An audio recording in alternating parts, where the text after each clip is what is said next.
se encontra no livro de Romanos, capítulo 12, versículos 1 e 2.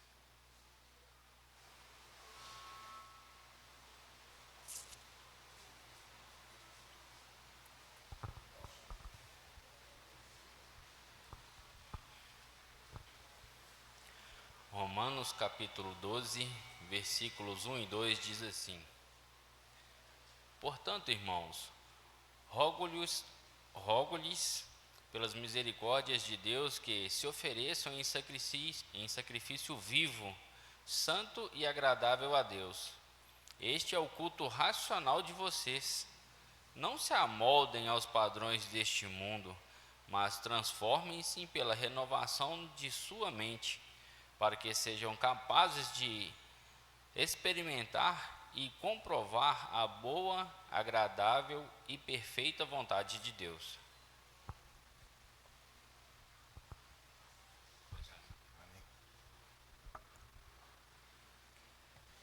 Bom dia, igreja.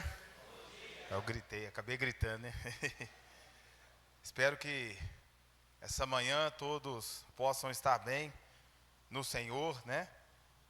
E bem fisicamente. É muito bom poder estar junto com os irmãos e ver você aqui acrescenta a minha fé, né? Assim, partilhamos das mesmas lutas, né? E temos anseio pelo nosso Deus, por Jesus Cristo e o Espírito Santo em nossas vidas. Amém? Irmãos, hoje, mais uma vez, Deus me deu a oportunidade de trazer a mensagem. E justamente a mensagem dele, né? E todos nós temos esse dever de levar a mensagem, né? Não só aqui no púlpito, né? Na frente da sua igreja, mas em nossas vidas e no cotidiano lá fora, né? E às vezes é difícil nós amadurecermos a visão que o Senhor quer nos colocar. Por que é tão difícil, irmãos? Porque isso envolve erros e acertos em nossa vida.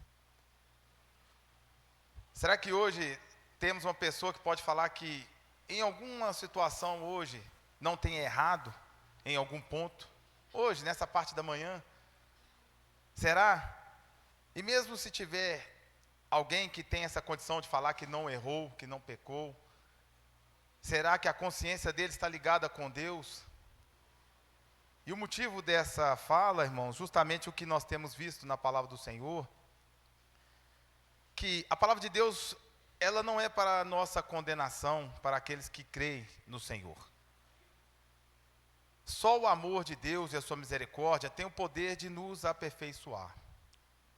Sem Ele, você e eu, nós não teríamos como ser aperfeiçoados. E às vezes nós focamos tanto no ponto de não errar, que caímos num outro erro, que é não admitirmos que nós erramos. Nós achamos que de alguma forma nós podemos esconder isso do nosso Deus. Eu consigo esconder o meu erro, talvez, da minha esposa. Eu consigo esconder talvez as minhas falhas do meu filho, ou da minha filha, ou do marido, ou quem seja. Mas quem não podia ver, está vendo o tempo todo as suas ações. E nós seremos julgados mediante essas ações. Então há-se uma necessidade de trazer a consciência, a presença de Deus em nossas vidas, para perto de nós. Adquirir uma consciência cristã, adquirir uma consciência do Senhor em nossas vidas é muito difícil, isso não é fácil. E temos que desenvolver isso, né? Precisamos buscar isso, precisamos viver uma vida de objetivo. Não admitir um erro, ele é uma condição humana. Quem gosta de admitir que está errado? É normal, ninguém gosta de admitir que está errado. E toda vez que a gente pensa nisso, eu lembro sempre lá de Gênesis, no capítulo 3, e essa parte me intriga muito, às vezes eu até me vejo nessa condição ali de Adão, porque nós já lemos, a gente sabe aqui, eu não vou abrir aqui a palavra de Deus, mas você durante a semana pode pegar Gênesis no capítulo 3 e ver ali, infelizmente, a queda do homem, né? E Deus tinha o costume de passear com o homem toda a tarde ali, pelo jardim. E após Satanás ter tentado Eva ter comido o fruto, e todos nós conhecemos, e deu a Adão, o homem percebeu que estava nu, né? Entrou uma avaliação sobre ele mesmo, uma visão, uma consciência sobre ele mesmo e o pecado. Não que estar nu seria pecado, mas a visão sobre eles, né? Nós somos nosso próprio filtro, mediante essa condição humana do pecado. Por isso que tem a ver com a nossa consciência, né? E Deus chamou Adão para que ele andasse, e Adão não respondeu e não foi. E Deus chama de novo e Adão aparece, e Deus pergunta: Adão, não tem visto que eu tenho te chamado? Ele falou: Senhor, eu não vim porque eu estava nu. Aí Deus falou: mas quem falou que você estava nu, né? Por acaso comeste do fruto que eu falei para não comer? Aí vem a parte onde que eu, infelizmente, me identifico com Adão. Adão poderia ter falado: não, Senhor, realmente eu falhei, eu comi do fruto, pai. Mas Adão não fez isso. Adão jogou a responsabilidade em cima de Deus e em cima da mulher. Eles falam que errar é humano, mas jogar a culpa no outro é mais humano ainda. Porque Adão falou: foi essa mulher que o Senhor me deu, Senhor, que me deu do fruto. E logo Deus tratou com a mulher e falou: o que é isso que fizeste? Ela também poderia ter falado: não, Senhor, eu olhei o fruto, eu peguei e comi desse fruto. Não, ela falou: foi a serpente que me deu. Então a transferência da responsabilidade, né? A consciência foge de nós, né? Nós não nos queremos nos ver errado, e realmente é ruim, é péssimo estar na condição de errado, ter que abaixar a cabeça quando alguém vem puxar a sua orelha. Quem gosta de ser puxado da orelha? Ninguém gosta, né? Alguém chega e puxa sua orelha, a gente fica ali, às vezes eu faço, dá vontade de enfiar a cabeça no chão, né? De vergonha, né? Quando alguém puxa a nossa orelha. Mas, em todo caso, essa parte de Gênesis, toda vez que eu leio, eu sempre fico pensando em mim mesmo. A necessidade que nos é imposta de não errar, de não falhar. Mas se fosse assim, irmãos, as pessoas também não teriam condição de ser perdoada, não teria condição de ter uma vida com Cristo e ser aperfeiçoada. Porque Deus, Ele estabeleceu sua lei, nós vemos no Antigo Testamento, e aqui a gente já ouviu falar, e por muitas vezes são faladas aqui, que a lei ela não servia para poder aperfeiçoar o homem, né? Ela era um professor, um tutor. Porque a partir do momento que você cometeu um erro, você estava condenado. E Deus deu uma abertura para que houvesse sacrifício, igual o Cláudio estava falando de manhã, né? Que era só uma adaptação, era algo que conectava a Jesus e não tinha o poder de perdoar pecado. Mas também não tinha o poder de aperfeiçoar o homem, porque se preocupa muito mais em errar do que ter um objetivo com Deus. Aonde que Deus quer tocar a sua vida e a minha vida é na sua consciência, no seu coração e na sua intenção. Deus quer que nossa intenção, através do conhecimento da sua palavra, que a sua intenção seja pura. Mas para isso, como eu poderia tomar uma atitude e errar e ser condenado? Não teria como eu ser aperfeiçoado. E para ilustrar um pouco mais, eu lembro quando eu era criança, e eu sempre tive muita dificuldade para aprender qualquer coisa. E aí eu lembro que a minha tia, ela dava aula de reforço. Mas a minha tia, assim, ela tinha um jeito dela e era meio rígida e brava, né? E aí eu estava sentado na mesa, aí você está fazendo aquelas continhas, né, da tabuada, você começava a fazer, e a pessoa te pergunta assim: quanto que é 2 vezes 2? Você sabia a resposta, mas você estava com tanto medo de errar. Você estava com tanto medo de errar, que você acabava errando. Aí 2 vezes 2 é 5. Só que a minha tia, ela poderia falar assim: não, meu filho, não é 5 não, aqui eu vou te mostrar de novo. E se eu precisasse 1000 vezes, né? E eu precisava que me explicasse 1000 vezes. Fazer isso, não. Sabe o que a minha tia fazia? Ela ia lá e puxava meu cabelo assim, ó. Meu cabeleireiro era curtinho, ela pegava e puxava, mas aquilo era uma dor. Porque desde de pequeno, o homem é fraco para dor física. Eu não sei, né? Não estou puxando a sardinha para o lado das mulheres, não, né? Eles falam que a mulher no parto sabe o que o homem sofre na gripe, né? Então, mas isso, assim, eu não estou defendendo, eu estou falando assim, por mim, viu? Eu não estou falando, é por mim, passando por mim. Então, as mulheres, as esposas, não sei se vai confirmar isso, né? Mas tudo bem. Aí o que acontece? Então, eu ficava com mais medo, irmãos, de errar, mais medo de errar, com medo da punição, do que em aprender. Então, se fala, qualquer conta que você colocasse ali, por mais que às vezes eu sabia a resposta, eu não conseguia. Porque eu sabia que minha tia não ia ter perdão, ela ia puxar meu cabelo, ia doer, e doía. Ali eu já não, aí já desanimava, né? E eu estou passando essa visão, é justamente para que a gente possa entrar um pouco nessa misericórdia do Senhor, nesse amor do Senhor.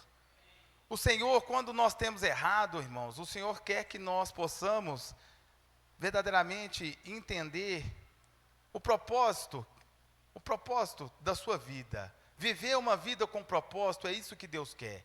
Deus não quer que você viva uma vida tocando de acordo com qualquer vento, qualquer música, o que seja. Deus não quer isso. Deus quer que você tenha uma vida com propósito. Mas você e eu, nós temos errado e muito, mas Deus tem nos aperfeiçoado através do seu perdão. Porque quando eu estava aprendendo a escrever, já não era minha tia que estava me ensinando, e eu errava, alguém chegava e falava assim, não, Léo, não é assim não, apaga. Eu errei. Ele não puxou meu cabelo, mas ele apagou. Na hora que ele apagou isso, esse erro meu, eu fiz uma letra melhor e falei, está vendo? É isso aí. Esse é o aperfeiçoamento que Cristo quer na sua vida. Se você tem errado, confesse ao Senhor. Se você tem pecado, confesse ao Senhor. A partir do momento que você erra e você assume para Deus, verbalizando, você está tomando consciência do seu erro. Não foque apenas em não errar. Logicamente que nós não queremos errar. Para o cristão é um acidente. Mas que nós temos que focar em ter a consciência desse pecado em nossa vida. Tenha consciência, admite as suas falhas. E aí, irmãos, vamos entrar em Romanos, no capítulo 12.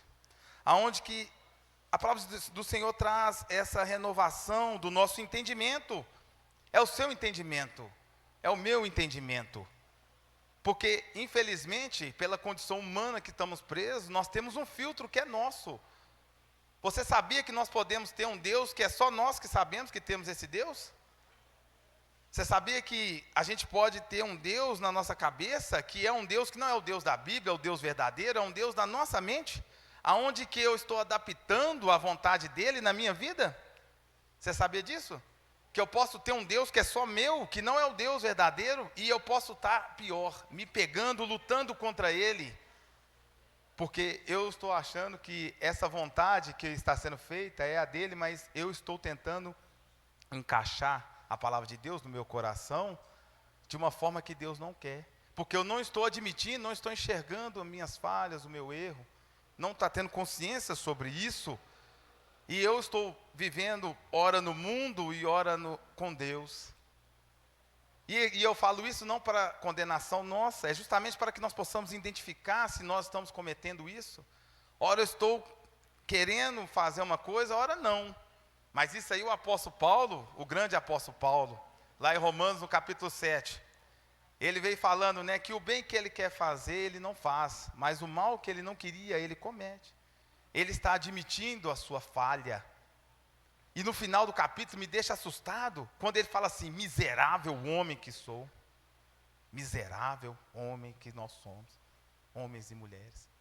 E ele fecha aqui, nós somos com a dependência de Cristo, desse amor que perdoa, esse amor que te aperfeiçoa, que não é desculpa para que você peque, né? Mas nisso você é aperfeiçoado através da misericórdia do nosso Deus.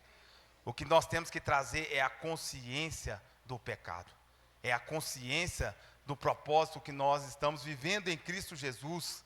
É isso que deve ser nos resgatado, porque luta e necessidade todos nós estamos tendo, e nos espanta às vezes, como eu quero parecer com o mundo, em vez de as pessoas que estão no mundo queiram parecer comigo, pela minha postura, pela vontade, não estou falando daquela questão do santão, né? Já viu quando alguém chama você de santão? Olha o santão aí, não é isso, né?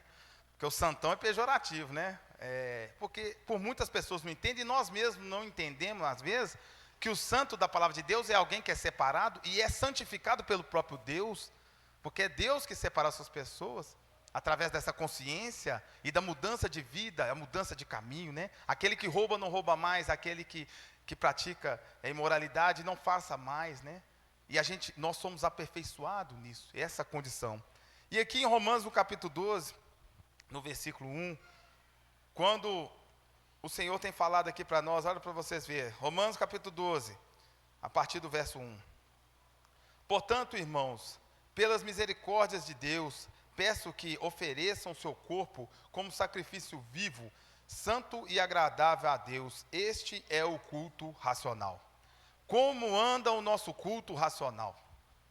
Como anda o seu culto racional no seu dia a dia? Tendo em vista que você não consegue sair fora do seu corpo, né? Pelo menos ainda não, né? Como anda o nosso culto racional? Como você tem se portado? Né? Como você tem mantido a sua vida separada? E quando falamos de separado, nós estamos falando de algo que é aprovado por Deus e algo que não é aprovado. Por que nós estamos falando isso? Quando nós taxamos o mundo, cria-se uma separação entre nós e eles, e se dá uma falsa ideia de que nós somos melhores do que eles. De forma alguma, por nós mesmos não, mas a nossa condição é espiritual. A nossa condição é de fé e de convicção. E nós temos que fazer de tudo para poder resgatar essas pessoas que estão lá fora. Então, como posso eu estar sendo seduzido e ter as práticas do mundo para que não haja diferença entre eu e ele, e não há diferença mais entre o santo e o profano? Nós estamos coniventes com situações aí fora, no seu dia a dia, no seu trabalho. Você está se adaptando, você está tentando encaixar Deus de uma forma para que as pessoas possam se sentir confortável? Você hoje está se sentindo confortável? Ah, não, esse cara está falando, está muito chato, eu vou embora, você tem toda a liberdade. Mas você está procurando um conforto? O conforto momentâneo é o pecado. O pecado traz um conforto momentâneo na sua vida. Se você quer se aliviar, a gente procura sempre, infelizmente, o pecado, que é a condição da carne, né? Hoje nós estávamos comentando aqui, o Cláudio estava comentando, como Jesus foi moído. A condição de Jesus, fisicamente falando, foi massacrado. Ele foi massacrado. Mas por que ele foi massacrado? Ele está pagando um pecado que não era dele. Porque ele não pecou. Quem deveria ser massacrado era eu. Eu deveria ser massacrado. Mas para que eu tenha a oportunidade de ser aperfeiçoado nesse amor dele, ele foi massacrado por mim. É isso que nós temos que ter essa visão, porque isso custou muita dor, custou todo o sangue derramado. E não foi o meu sangue. Que mérito eu tenho sobre isso? E que diferença há, se não é postura, entre eu e as pessoas do mundo? Que diferença há se não há conduta entre eu e as pessoas do mundo? Como estarão os cristãos, as pessoas que professam a fé em Cristo, tendo as mesmas práticas pecaminosas abertamente no mundo e não se incomodar com isso? Não se incomodar com o seu testemunho? Que vida é essa que nós estamos tendo? E por muito isso tem que puxar a nossa régua, né? Isso tem que nos levantar. E tem que acender o sinal. A partir do momento que você não se incomoda com o pecado, irmãos, você foi pego por ele novamente. Se você está cometendo um pecado, isso não atingiu a sua consciência cristã. Porque até a sua consciência normal, você vai querer adaptar. Por quê? Eu posso me encher de conhecimento da palavra, eu posso citar para você de Gênesis a Apocalipse, mas sem a prática isso não vai valer nada, meus irmãos. Por muito é necessário voltar na base, entender realmente qual que é o propósito de Deus na minha vida, e se eu tenho seguido Ele. Será que nós temos verdadeiramente enxergado nossos erros, confessado os nossos pecados? Ou por muito até preocupado realmente com o meu erro, não falo para ninguém, mas para mim mesmo. Eu estou preocupado com o meu erro? Eu estou tendo a consciência e quero ser aperfeiçoado em Cristo Jesus? Ou eu quero viver uma vida adaptada? Irmãos, você pode ler a palavra de Deus o quanto que você quiser. Se você não está praticando, você está se condenando, porque quando chegar no dia do juízo, o Senhor vai falar assim: pois é, Léo, você leu, você pregou, você falou um tanto de coisa, mas você não praticou, ué? Você vai ser ainda o pior de todos, porque você estudou, você leu, você dedicou e não praticou. E o que valeu isso, essa leitura toda, essa coisa toda, se eu não estou praticando? Se isso não atingiu minha consciência, irmãos, isso não vai valer de nada. Isso não vai valer de nada. A gente sabe da palavra de Deus, é o que nós praticamos. Não estou falando que não é importante nós estudarmos, é necessário estudarmos sim todos os dias. Leia a palavra de Deus todos os dias, mas com o coração sincero. Não adapte o seu conhecimento, não use o seu filtro para poder receber a palavra de Deus. Deixe que o Espírito Santo jorre como fontes de águas vivas do seu coração. É isso que Deus quer, mas para isso tem que passar através da sua consciência. E ele fala assim, né? Portanto, irmãos, pelas misericórdias de Deus, peço que ofereçam o seu corpo como sacrifício vivo, santo e agradável a Deus. E este é o culto racional de vocês. E não vivam conforme padrões deste mundo, mas deixam que Deus o transforme pela renovação da mente, para que possa experimentar qual é a boa e agradável e perfeita vontade de Deus.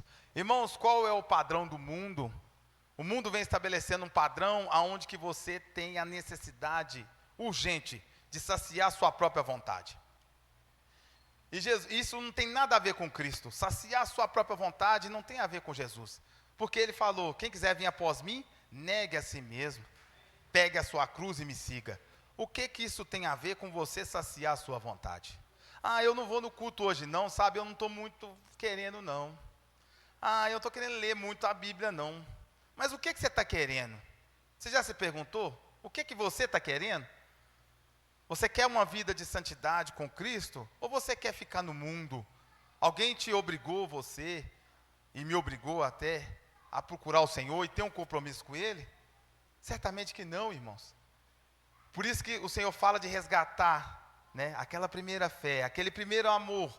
É justamente o ponto hoje. Se nós acabarmos aqui, irmãos, e já estamos terminando, é justamente que você fique no seu coração. E se por algum motivo eu também esteja nessa condição, que eu tenha essa humildade de olhar para trás e ver aonde que eu deixei aquele primeiro amor, aquela fé, aquela mudança da minha mente, o que eu fazia, onde que eu perdi o ponto, perdi o foco, onde que eu comecei a me debandar. E é para isso que o Senhor tem nos chamado, e é para isso que o amor dele tem superabundado em nós, né? Aonde, irmão, houve mais pecado, é aonde que Cristo amou mais. Não se sinta uma pessoa condenada pelo pecado, mas se sinta amado pela graça do nosso Senhor Jesus Cristo. E é isso que Ele quer, que isso possa tocar a nossa mente, o nosso entendimento e o nosso coração. Amém? Essa é a palavra do nosso Deus.